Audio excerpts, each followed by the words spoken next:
मेरा नाम अंकिता है और मैं जयपुर से हूँ। और आज जिस घटना के बारे में मैं आपको बताने वाली हूँ, ये घटना मेरे और मेरे दो दोस्तों के साथ हुई थी। यही पिछले ही साल हम सभी दोस्त एक ही गांव से हैं और अपनी जॉब्स के सिलसिले में अब अलग अलग शहरों में रहते हैं। हम सभी कलकत्ता के एक छोटे से गांव से हैं और हमारे गांव से ही करीब 20 किलोमीटर दूर एक माता का मंदिर है जिसे हम बचपन से ही बहुत ही ज़्यादा मानते हैं। और बचपन से ही हम हर साल वहाँ पैदल ही जाया करते थे दर्शन के लिए। और अब जब हम बड़े हो गए हैं तो भी हमने अपनी ये प्रथा कभी छोड़ी नहीं। हम सभी अब भी साल में एक बार एक दूसरे से मिलते हैं और पैदल पैदल माता के दर्शन करने के लिए जाते हैं। हर साल तो हमारा ये वक्त बहुत अच्छी तरह से ही बीतता है और बहुत यादगार भी होता है। पर पिछले साल हमारे साथ कुछ ऐसा हुआ जो चीज़ अब जिंदगी में कभी भुला ही नहीं भूलेगी। मेरे उन दो दोस्तों का नाम अतुल और मयंक है जिनके साथ मैं ये यात्रा करती हूँ। पिछले साल हम दिसंबर में ये यात्रा कर रहे थे। ऐसे तो हमारा प्लान वहाँ नवरात्रि में जाने का था और हम हर साल नवरात्रि में ही वहाँ जाते थे, पर मेरे ही घर में कुछ दिक्कत हो गई थी जिसकी वजह से मैं जा नहीं पाई और अतुल और मयंक भी फिर वहाँ नहीं गए। उन्होंने सोचा कि अब जा ही रहे हैं तो तीनों साथ में ही जाएंगे। तो फिर हम नवरात्रि खत्म होने के बाद दिसंबर में वहाँ गए थे जब हम सभी की टाइमिंग मैच कर रही थी। मुझे आज भी वो रात बहुत ही अच्छी तरह से याद है। हम सभी अपनी अपनी जगहों से कलकत्ता में ही मिले थे और फिर अपना सारा सामान पैक करके खाने पीने का सामान रखने के बाद हम सभी पैदल पैदल मंदिर की यात्रा के लिए निकल गए थे। ऐसे तो हम वहाँ नवरात्रि में जाते थे तो वहाँ बहुत ही ज़्यादा भीड़ होती थी और रास्ते में बहुत ही ज़्यादा चहल पहल होती थी। पर जब इस बार हम जा रहे थे तो रास्ता थोड़ा बहुत सुनसान ही था और ज़्यादा लोग नहीं दिख रहे थे।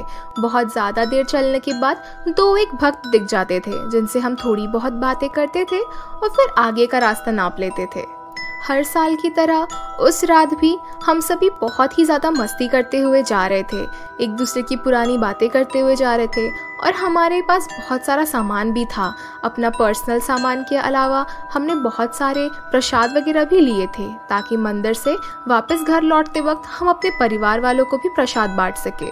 मैं तो माता जी की बहुत बड़ी भक्त हूँ, पर मुझसे ज़्यादा बड़े भक्त तो मयंक और अतुल है। वो बस साल में सिर्फ इसी टाइम का ही इंतज़ार करते हैं कि कब नवरात्रि आएगी और हम माता के दर्शन के लिए जाएंगे। ये एक तरह से बचपन की सारी यादें ताज़ा भी कर देता है। और जैसा कि मैंने बताया कि हमें रास्ते में थोड़े बहुत भक्त दिख जा रहे थे पर उतनी ज़्यादा चहल पहल नहीं थी। अभी हमने आधा रास्ता भी तय नहीं किया था कि तभी हमें एक भक्त नज़र आया। वो एक लड़का था जो सफ़ेद कपड़ों में रास्ते के किनारे चल रहा था और उसके हाथ में एक डंडा भी था।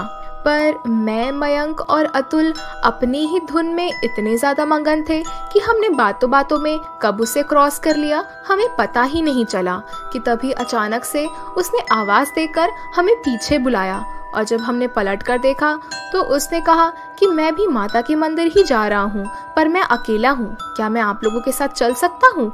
हमने भी उस पर ज़्यादा गौर नहीं किया और हमने भी उसे अपने साथ इनवाइट कर लिया। हम उससे यूं ही बातें करने लगे कि वो कहाँ से है और क्या करता है वगैरह वगैरह। जब लंबा रास्ता हो और दोस्त साथ हो और मस्ती वगैरह चलती हो तब पता ही नहीं चलता कि लंबे रास्ते कब कट जाते हैं। हमारे साथ भी वैसा ही हो रहा था। अब हमारे साथ वो लड़का भी आ गया था तो हम उससे भी बहुत सारी बातें कर रहे थे और हमें वो अच्छा भी लग रहा था।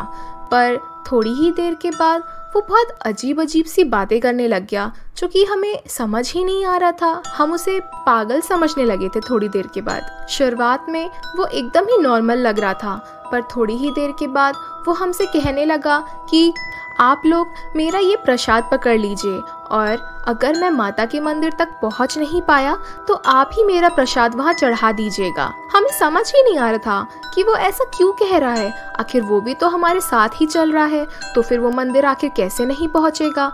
हमने उसकी ये बातें मजाक में ही उड़ा दी, पर थोड़ी देर के बाद वो बहुत ज़्यादा ही कहने लग गया कि आप मेरा प्रसाद पकड़ लीजिए, इसे मंदिर ले जाइएगा। हमें भी बहुत ज़्यादा वियर्ड लगने लगा। पर मैंने सोचा कि ठीक है, कोई बात नहीं। मैंने फिर उसका प्रसाद पकड़ लिया और जब मैंने खोल कर देखा तो उसके अंदर लिफाफे थे जिसके अंदर नारियल वगैरह था। तो मैं श्योर हो गई कि ये हमें प्रसाद ही पकड़ा रहा है, क्योंकि आजकल लोगों पर ज़्यादा भरोसा नहीं किया जा सकता। पर उसकी बातें हमें थोड़ा ज़्यादा ही क्रीप आउट कर रही थी। वो हमसे बार बार यही कह रहा था, अगर मैं माता के मंदिर नहीं पहुंच पाया तो आप ऊपर मेरा प्रसाद ले जाइएगा और इसे वहीं पर बांट दीजिएगा। हमें उसकी बातें बहुत ही ज़्यादा अजीब लग रही थी। हमें वो थोड़ा पागल सा लगने लगा था।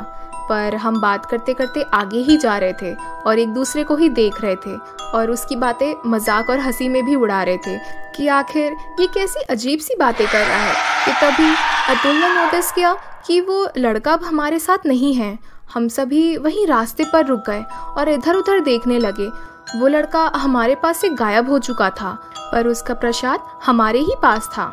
हम सभी उसको इधर उधर ढूंढने लगे, पर वो हमें दूर दूर तक नजर नहीं आ रहा था। तभी मयंक ने कहा कि वो कहीं पास की खाई में तो नहीं गिर गया। तब मैंने कहा कि खाई तो करीब 200 मीटर दूर है, इतना दूर वो कैसे जा सकता है। फिर हम सभी उसे आसपास ढूंढने लगे, पर वो हमें बिल्कुल भी नज़र नहीं आ रहा था। वो पहला वक्त था जब हम थोड़े बहुत घबरा गए थे, क्योंकि वो आदमी हमारे सामने से ही बस गायब हो गया था और हमें वो नज़र भी नहीं आ रहा था। और वो थोड़ी देर पहले ही कह रहा था कि शायद वो मंदिर ना पहुंच पाए, और अगर वो नहीं पहुंच पाए तो हम उसका प्रसाद मंदिर पर चढ़ा दें। फिर थोड़ी देर और चलने के बाद हम फाइनली मंदिर पहुंच गए। रात में हमने वहीं पर कोई सोने का ठिकाना ढूंढ लिया और फिर अगले ही दिन सुबह हम मंदिर पर चले गए। वहां पर बहुत बड़ी सी लाइन लगती है नवरात्रि पर इस वक्त नवरात्रि नहीं थी तो लाइन थोड़ी छोटी सी ही थी। हमने अपना माथा टेका और दर्शन किए और लाइन पर हमें बस उसी इंसान की ही बातें याद आ रही थी जो उसने हमसे कही थी कि हम उसका प्रसाद मंदिर पर चढ़ा दे और बांट दे। हमने बिल्कुल वैसा ही किया। थोड़ी देर हम वही मंदिर पर ही रुक गए और इधर उधर शॉपिंग करने लगे कि तभी हमने एक दुकानदार से इस बारे में सारी बातें शेयर की। तब उसने हमें जो बातें बताई उसे सुनकर हम थोड़े सहम गए थे। उसने हमें बताया कि करीब 2 दिन पहले ही एक नौजवान का एक्सीडेंट हो गया था रास्ते पर ही। वो भी बहुत दूर से आया था और रास्ते के किनारे पर ही चल रहा था कि तभी अचानक से एक बस ने आकर उसे ठोक दिया और उसकी वहीं पर मृत्यु हो गई। पर वो कहते हैं ना, जिस पर माता की कृपा होती है वो चाहे किसी भी कंडीशन में क्यों ना हो, कहीं ना कहीं से कैसे न कैसे करके माता के दर्शन कर ही लेता है। उस दुकानदार ने कहा आज उसका प्रसाद यह मंदिर में लाकर बांटने से हमने कहीं ना कहीं उस लड़के को माता रानी के दर्शन ही करवाए हैं।